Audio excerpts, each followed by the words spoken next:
Halo semuanya, jadi kita hari ini masuk ke masalah ekonomi.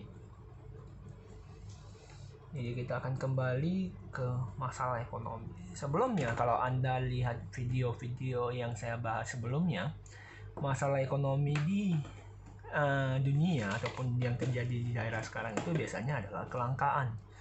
Dasarnya apa? Kemarin saya sudah jelaskan, sebenarnya itu pokok permasalahannya adalah dari manusia. Kenapa manusia? Karena mereka yang menimbulkan, maka mereka perlu ekonomi. Kenapa mereka perlu ekonomi? Supaya semua teratur dan berjalan dengan baik gitu loh ya.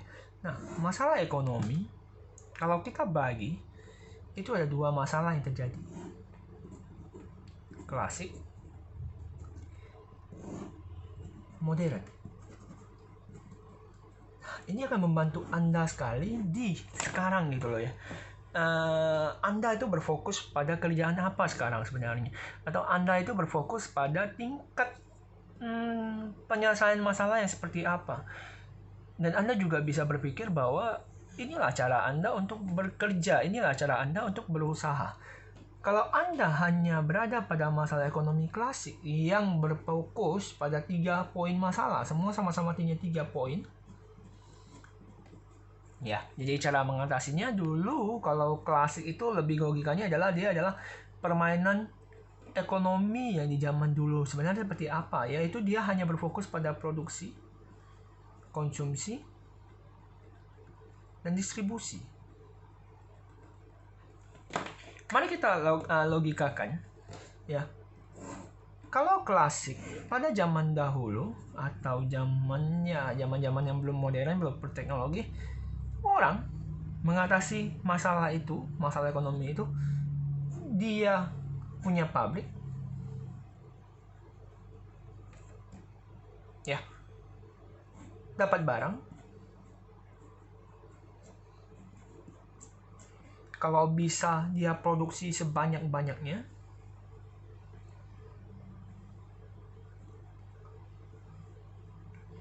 dan dia harus berpikir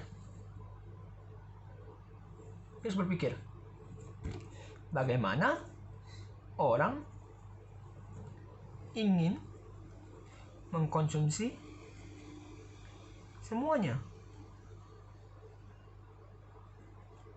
Makin banyak makin baik. Itu yang dipikirkan oleh zaman dahulu.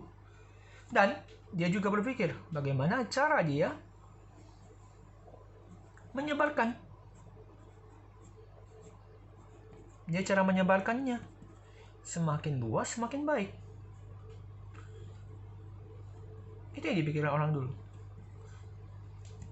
Jelas, kalau Anda berfokus pada zaman sekarang, ya, saya tutup sebelah sini. Ini adalah hal yang sangat bukan salah ya, tapi sangat ketinggalan zaman. Kenapa saya bilang ketinggalan zaman?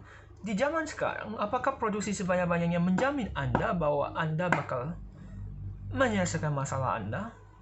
Atau bahkan kalau Anda produksi banyak-banyak rupanya menjadi permasalahan. Kenapa? Logikanya biasanya barang itu bukan hanya barang Anda. Logikanya kenapa dia dulu hanya memikirkan produksi sebanyak-banyaknya? Karena dulu tidak ada pesaing. Kondisinya adalah tidak ada pesaing.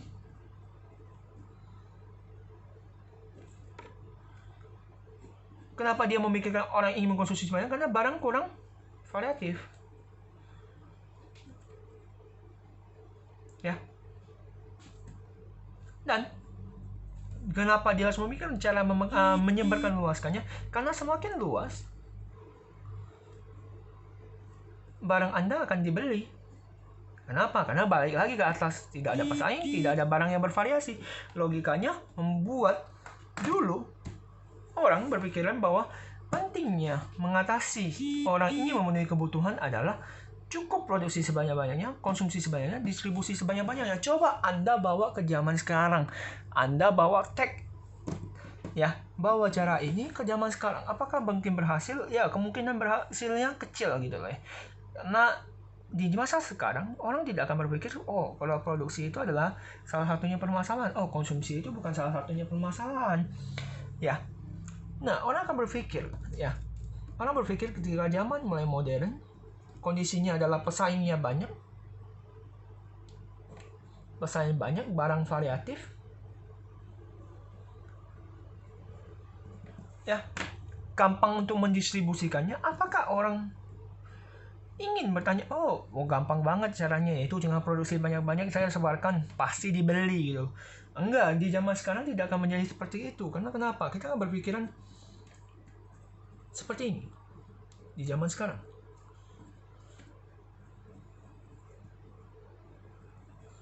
Atau WHW, what, how, who. Anda berfokus pada ini, ya, bahwa di zaman sekarang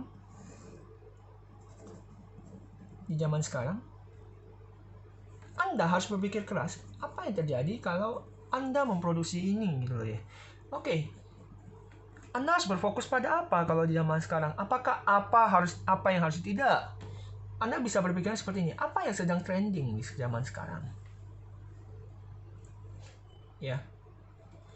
Saya kasih contoh. Anda bisa menjadi penjualan musiman. Contohnya seperti apa?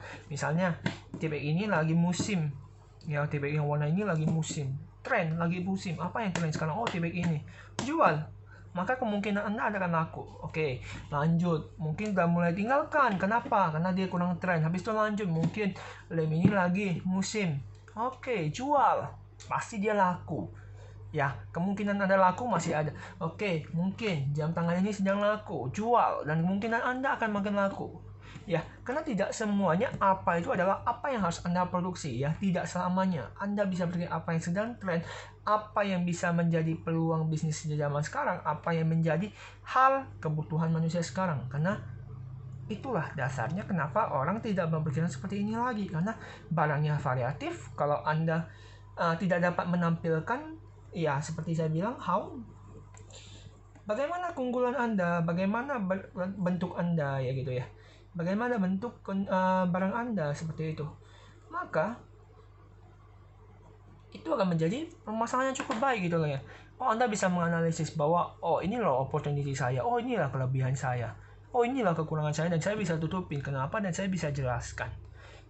Dan untuk siapa, ya, tidak selamanya orang akan mengkonsumsi barang Anda. Di zaman sekarang, di era sekarang, bahkan barang itu sudah dikondisikan dalam bentuk skema, atau bukan skema, itu seperti pengelompokan bahwa oh ini loh, ini untuk barang ini loh, ini untuk under ini loh. Bahkan kalau Anda lihat sekarang, perusahaan mainan aja ada yang 3+, 1+, 2+,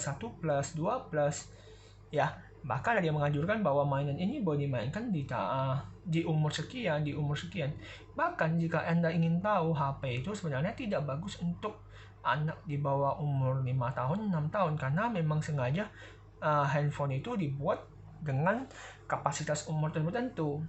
Nah, itu adalah salah satunya gitu loh ya. Jadi, penyebab permasalahannya adalah cara Anda menangani sesuatu. Nah, logika dasar ini, ya, itu diterapkan dalam sistem, ya, sistem ekonomi yang dianut oleh sebuah negara. Apakah yakin Anda bisa memproduksi ini jika negara Anda seperti ini? Ya, atau kita kasih contoh sejenak, kita bandingkan aja gitu loh ya. Korea Utara, Korut, sama Korsel misalnya. Dua negara ini kan ada dua negara yang berbeda jauh, di mana negara ini adalah negara yang sangat otoriter, jadi semuanya ditangani oleh pemerintah. Kalau ini ya logikanya masih bisa dipegang oleh masyarakat, jadi masyarakat masih bisa bekerja sesuai keinginan dia. Kalau di Korea Utara kan, kalau kita tahu bahwa negara ini tidak memberikan hak yang cukup bebas bagi masyarakatnya. Jadi kita harus cari tahu dulu nih, sebenarnya sistem ekonomi di setiap negara tuh bagaimana. Ya, sistem ekonomi negara tuh bagaimana. Dan biasanya saya tuh selalu mulai dengan kata per kata. Ekonomi kita udah tahu. Sistem. Ya, sistem itu apa? Cara kerja. Ya. Tahap-tahap.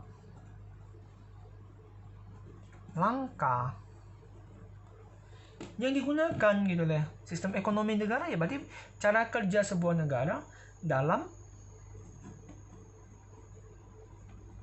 menangani permasalahan di negara tersebut. Berarti dengan logikanya sistem ini dibuat untuk mengatasi cara kerja peraturan tersebut. Jadi kalau kita bahas sebelumnya ekonomi adalah peraturan rumah tangga, ya gimana cara kerjanya. Jangan kita membuat sebuah peraturan tapi cara kerjanya tidak jelas. Itu yang terjadi di zaman sekarang, bahwa sering terjadi bahwa miskomunikasi antar individu gitu loh. Biasanya sering terjadi demikian. Nah, yang harus kita tahu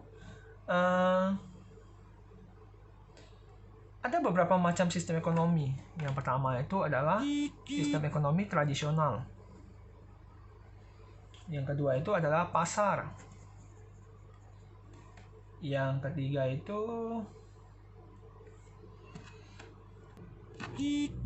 itu terpusat. Yang terakhir itu adalah campuran. Nama lain pasar yaitu biasanya disebut dengan kapitalisme atau liberalisme. Kalau yang ini komunisme, seperti biasanya kalau kita pernah dengar, komunisme itu biasanya pada korut, atau sosialisme. Ini campuran.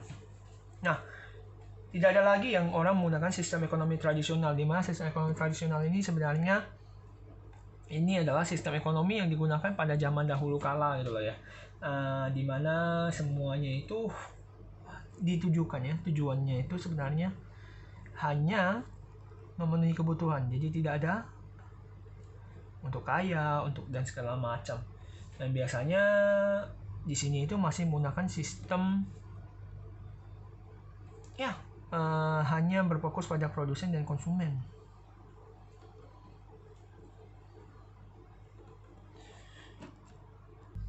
Dan kalau Anda tahu, biasanya di sini itu menggunakan sistem barter.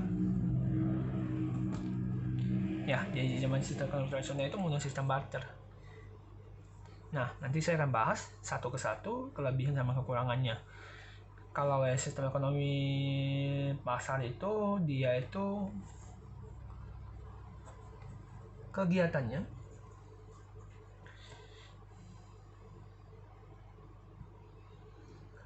ekonominya diberikan hak seluasnya kepada masyarakatnya. Jadi tidak campur tangan dari negara.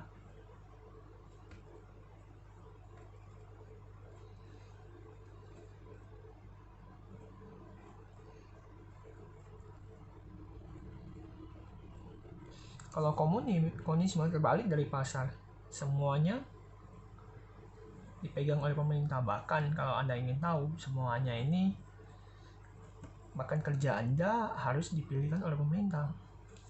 Kalau campuran gabungan, masyarakat bebas, tapi di bawah arahan pemerintah. Jadi pemerintah masih ikut campur, tidak selamanya dia lepaskan.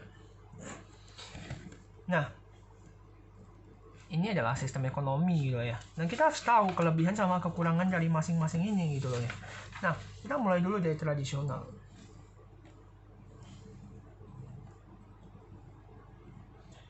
Kalau Anda bahas tradisional, ya, kalau Anda bahas tradisional itu, dia itu adalah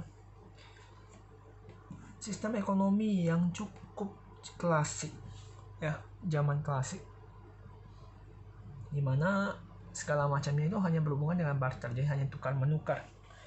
Ya, lebihnya apa Pak? Kalau ngomong barter ya tidak ada untung sih, jadi kita seakan-akan memenuhi kebutuhan itu untuk sosial. Jadi sosialnya tinggi gitu loh. Tapi Anda nggak bisa kaya-kaya, itu kelebihannya sih. Ya, tapi ini membantu Anda mendorong hubungan sosial Anda gitu loh. tidak ada kesenjangan. Karena tidak ada untung, tidak ada kesenjangan. Tidak ada si kaya dan si miskin. Tidak ada kesenjangan sosial dari antara si kaya dan si miskin. Ya nggak ada pengangguran. Karena semuanya sama-sama bekerja, semuanya sama-sama ingin memenuhi kebutuhan hidup. Ya, dan tidak ada monopoli. Kalau kurangnya apa ya jelas. Sometimes kamu nggak bakal dapat memenuhi semuanya gitu ya. Tidak dapat memenuhi semuanya. Karena mungkin ya kalau Anda ingin ayam belum tentu di kampung Anda atau di daerah Anda. Ya jelas pertumbuhan ekonomi sangat lambat gitu.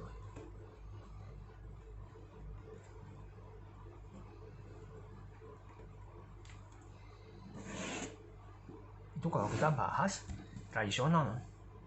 Nah, kalau kita bahas ekonomi pasar, yang dimana masyarakat berpegang penuh. Ini dari masyarakat ya. Jelas. Karena dipegangnya masyarakat itu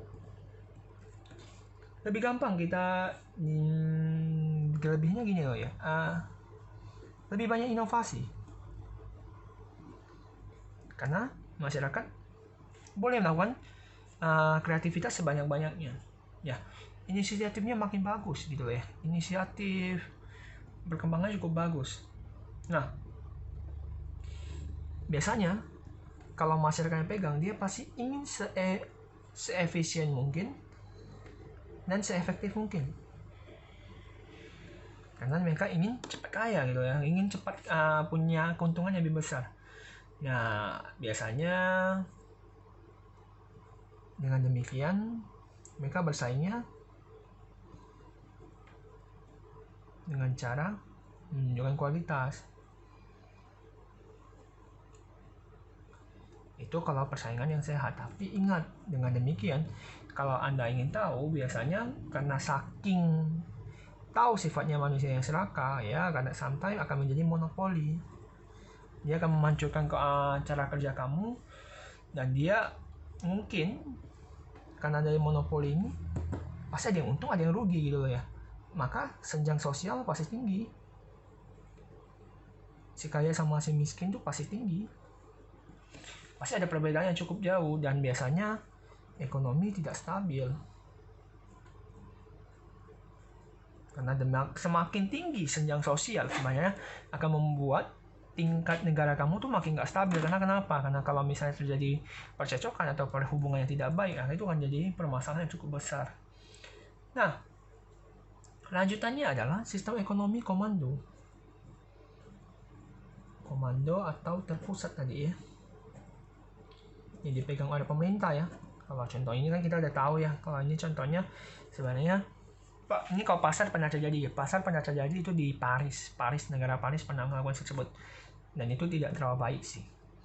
Pemerintah yang ini seperti Korea Utara ya. Sebenarnya Pak, kelebihannya ada gak sih? Jelas kelebihannya ada. Tidak ada senjang sosial. Tidak ada senjang sosial. Kenapa? Karena pemerintah mengatur supaya senjang sosial tidak terlalu terluas atau masih bisa diarahkan. Ya, kalau kita bahas secara teori ya, bukan secara fakta ya. Dan ekonomi bisa lebih stabil. Karena kenapa? Pemerintah bisa mengatur setiap kondisi pasarnya, bagaimana cara harganya, dan bisa mengatur kehidupan masyarakat. Ya, seperti itu. Kurangnya sih banyak. Tidak ada inovasi.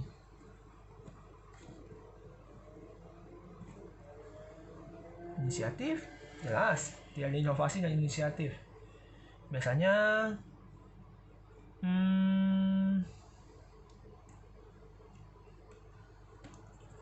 masyarakat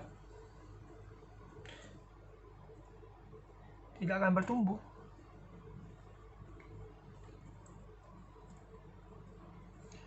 Dan biasanya kalau Anda lihat di sistem ekonomi komando itu tidak selamanya menjadi negara yang kuat gitu loh. Karena ada satu negara komando yang kuat itu ya seperti kemarin China sebelum dia melempas ekonomi campuran. Itu pun kalau Anda didukung dengan sumber daya alam yang kuat. Kalau sumber daya alam Anda lemah, itu pasti hancur berlebur. Ya, kalau sistem ekonomi campuran, ya ini hak individu, hak masyarakat diakui. Jadi masyarakat masih bisa bebas. Ekonomi masih dapat stabil, ya, karena pemerintah masih dapat mengikut campurkan, ya. Kehidupan lebih terjamin, jelas, makanya orang banyak meninggalkan dan kembali ke campuran. Nah, kekurangannya biasanya pemerintah lebih berat daripada swasta kerjanya, karena mereka harus menstabilkan, dan tidak selamanya swasta dapat keuntungan maksimal. Yang jelas dari sini ya hal yang sering terjadi, senjang sosial masih ada.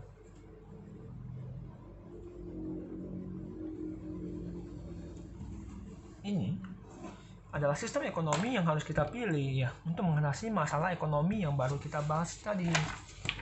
Ya, yang baru kita bahas tadi yaitu bagaimana sebenarnya cara-cara mengatasi masalah ekonomi yang ada gitu ya.